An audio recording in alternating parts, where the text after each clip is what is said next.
Joining us now to talk about President Biden's speech is political science professor Robert Shapiro from Columbia University.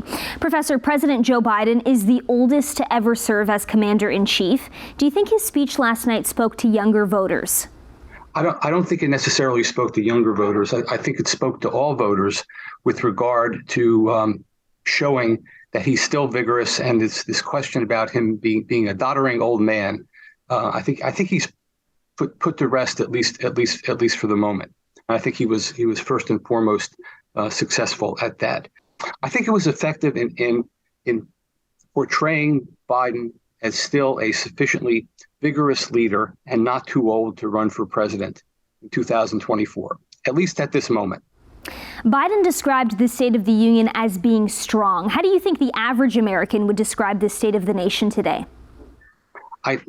Well, Biden thinks the State of the Union is strong because the unemployment rate's very low. The U.S. has taken an effective role in international liberal internationalism leadership, and it looks like the economy is on the upswing. I think people are still in a bit of shell shock from COVID, and also for the high inflation rate and then the decline in the economy that the country had gone through. So the people in the country aren't feeling fully good, but there's a big partisan differences there. That is, it's Republicans much more so than Democrats, and it's a function of who's currently in control of the White House.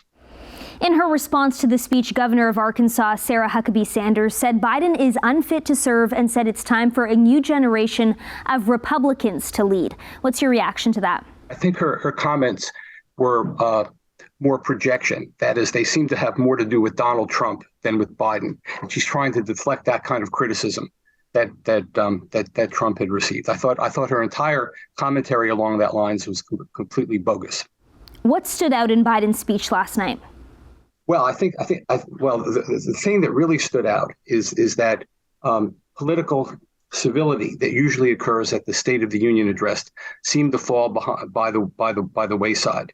That is, the Republicans, members of Congress in the audience, did not hold back in yelling their comments and reactions in a very, in a very uncivil and rude way. I mean, to the point that McCarthy himself was trying to shush them up. But that just speaks to the current nature of partisan politics. The most striking moment was when Biden actually himself, he actually said something misleading that provoked the Republicans. He accused the Republicans of threatening Social Security and Medicare.